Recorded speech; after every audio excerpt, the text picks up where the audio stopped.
కదా. మరి గొప్పగా అటువంటి ధర్మాన్ని పాటించి ధర్మానికి ధర్మం అధర్మానికి అధర్మం అని ఆ విధంగా తనను తను మలుచుకున్నాడు చూడండి. ఆ మలుచుకున్న వ్యక్తి చరిత్ర శివాజీ చరిత్ర, ఛత్రపతి శివాజీ చరిత్ర అండి. ఒక్కరోజు సుఖపడలేదు, ఒక్కరోజు ఆనందపడలేదు, ఒక్కరోజు ఫంక్షన్లకు పోలేదు, ఒక్కరోజు ఎంజాయ్ చేయలేదు. మొత్తం కత్తులు నెత్తులు కలిసి ఆడుకున్న ఆట అండి అది. ఇవాళ కత్తులు నెత్తులు కలిసి ఆడుకున్న ఆటల మీద ఉంటేనే మన నెత్తుల మీద ఈ సింధూరం ఉంది, లేకపోతే మన కథ వేరే ఉంటుండే, మనం చెప్పుకునే కథలు వేరే ఉంటుండండి. అట్లా ప్రాణాలు దారపోసి చెప్పిన కథ అండి. మనల్ని మనం కలుసుకోవాలంటే రాముడు, తెలుసుకోవాలంటే కృష్ణుడు, మనం నిజంగా వీరు లెక్క మనల్ని మనం మలుసుకోవాలి అంటే అది ఛత్రపతి శివాజీ కథ అండి. ఎక్కడ ఏ పుస్తకాల్లో రాయలేదు. మనకు మొఘల్ చక్రవర్తుల గురించి రాసిండు, ఇంకెవరెవరి చక్రవర్తుల గురించి పుస్తకాలు మొత్తం నిండి పెట్టిండ్రు. కానీ ఛత్రపతి శివాజీ గురించి మొత్తం 15 సంవత్సరాల్లో 15 లైన్లు కూడా చెప్పలేదు. 15 లైన్లు కూడా చెప్పని ఛత్రపతి శివాజీ కథ భారతదేశాన్ని 396 సంవత్సరాలుగా ఊగిస్తుంది చూడండి. అవునా? ఆ స్ఫూర్తి ఉంటుందండి. సింహానికి రాజు కావాలని ఎవరు చెప్పారు? అడవిలో సింహం ఉంటుంది, ఎవరైనా రాజుని చేస్తారా? ఎవ్వరూ రాజుని చేయరండి. సింహం పెద్దది కాదు, పొడుగైంది కాదు, బలమైంది కాదు, తెలివైంది కాదు, కానీ దానికి ఒక యాటిట్యూడ్ ఉంటుంది, నేను సింహాన్ని అని. నా సంస్కారం నా అభిషేకం సింహస్థ క్రియకేవన. దానికి ఎవడు అభిషేకం చేయడు, ఎవడు సంస్కారం చేయడు. అది తన రక్తంతో అవుతుంది, తన పౌరుషంతో అవుతుంది. ఇటువంటి పౌరుషం హిందువులలో ఉన్నది చూడండి. దీన్ని విజయవంతంగా చంపేసింది మన బానిస పాలన. ముస్లింలు కానివ్వండి, క్రిస్టియన్లు కానివ్వండి, నేను రాజును, నేను పోరాడగలను, నేను గెలవగలను అన్న ఆలోచన విజయవంతంగా చంపేసిందండి. వివేకానంద చెప్తారు, మీరు దివ్య స్వరూపులు, మీరు ఒక సింహం లాంటి వాళ్ళు, పోరాడండి, చివరి వరకు నిలబడండి అని చెప్తారు. అబ్దుల్ కలాం గారు చెప్తారు, కళలు కనండి, సాధించండి అని. కానీ మన ఆలోచనలు ఏమైపోయినాయి? బానిస మనస్తత్వంలో కూరుకుపోయినాయండి.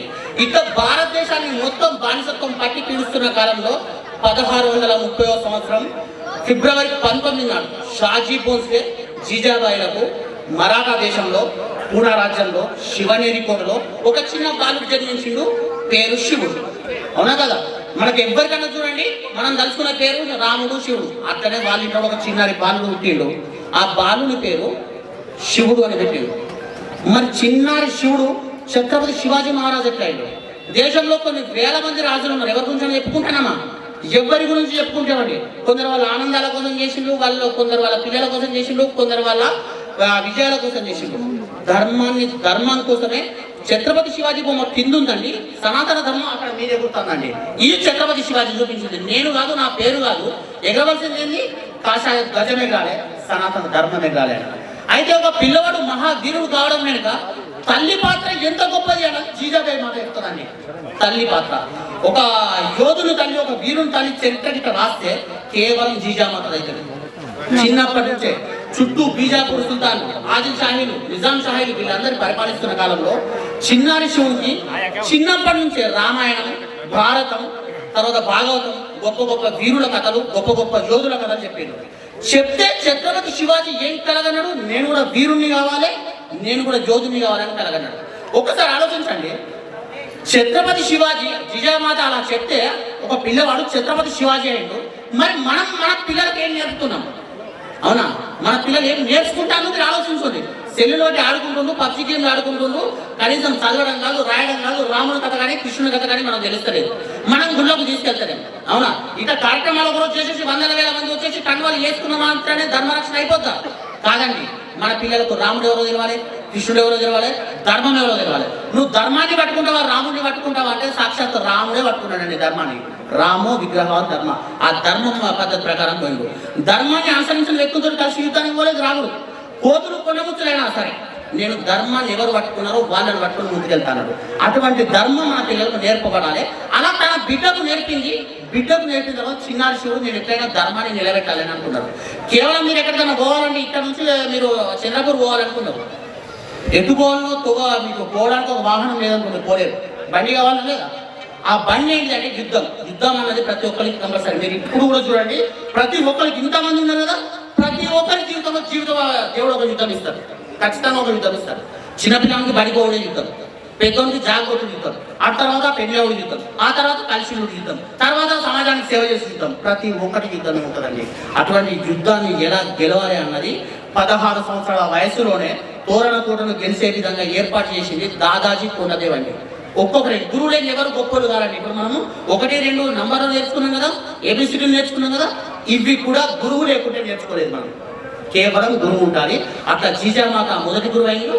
రెండో గురువు దాదాజీ కొండదేవుడు.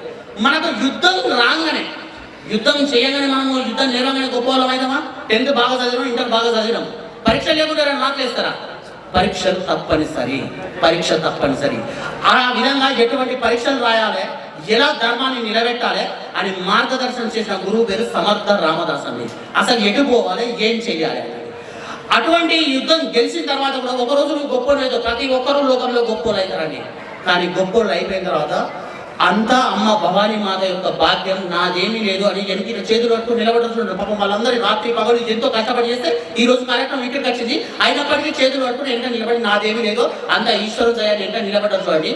అటువంటి త్యాగం నేర్పింది సంత్ తుకారాం గారు. నలుగురండి, ఒక వ్యక్తి ఉట్టిగానే తయారు కాదు. ఇప్పుడు మామూలు ఈ విగ్రహం తయారు కావాలంటే లోపల ఎంత ఉంది, బయట ఎంత ఉంది, మీద ఎంత ఉంది, ఇవన్నీ కలిస్తే ఇటువంటి ఒక భవ్యమైన రూపం బయటకు వచ్చింది. దీని వెనుక ఎంతమంది కళాకారులు పనిచేసిండ్రో, దాని వెనుక ఎంతమంది పెద్ద పెద్ద హృదయం ఉన్న వాళ్ళు పనిచేసిండ్రో, ఎంతమంది సంకల్పాలతో పనిచేసిండ్రో, ఇంతమంది పనిచేస్తే ఒక వ్యక్తి ఇక్కడ నిలబడ్డాడు. మామూలు విగ్రహం నిలబడటానికి ఇంతమంది పనిచేయాల్సి వస్తే సనాతన దేశం మీద చక్రవర్తి శివాజీ రక్త మాంసాల దేశాన్ని ఎదిరించే విధంగా నిలబడాలంటే ఎటువంటి వాళ్ళు తయారైందండి. ఒక జిజేమాత, ఒక సమర్థ రామదాసు, ఒక ఎవరు దాదాజీ కొండదేవ్, ఒక భక్త తుకారాం గారండి. వీళ్ళకు మనం ఒకసారి చేయగొట్టుకుందామండి. మాతా జీజాబాయికి, సమర్థ రామదాస్ గారికి, దాదాజీ కొండదేవ్ గారికి, భక్త తుకారాం గారికి. అయితే మీరు గొప్ప స్థాయిని సాధించడానికి 10th పట్ట, ఇంటర్ పట్ట, డిగ్రీ పట్ట, మీరు స్టేట్ ఫస్ట్ రాగానే జీవితం మిమ్మల్ని ఆ దాదా స్టేట్ ఫస్ట్ వచ్చి మీకు జాబిస్తాను అన్నదండి. మీరు స్టేట్ ఫస్ట్ రాని మీకు ఎన్ని మార్కులు రానియండి, జాబ్ కొనిన తర్వాత మళ్ళీ యుద్ధం చేయవలసిందే. 16 ఏళ్ల వయసులో ఆ విధంగా తోరణ కూడా చేయించారు.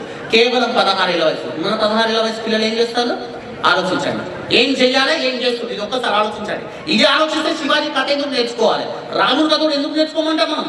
రామో విగ్రహం ధర్మం, అటువంటి రాజులు 10,000 మంది ఉన్నారు భారతదేశంలో. కానీ అందరికంటే సర్వోత్తమంగా ఉన్న కథ ఏంటిది అంటే రామాయణం. అడుగు తీసి అడుగు వేస్తే రాముడు ధర్మాన్ని చూసిండు. తెల్లారు లేస్తే రాజ్యం ఇస్తా అన్నాడు తండ్రి, తెల్లారు లేచిన అడవికి పో అన్నాడు.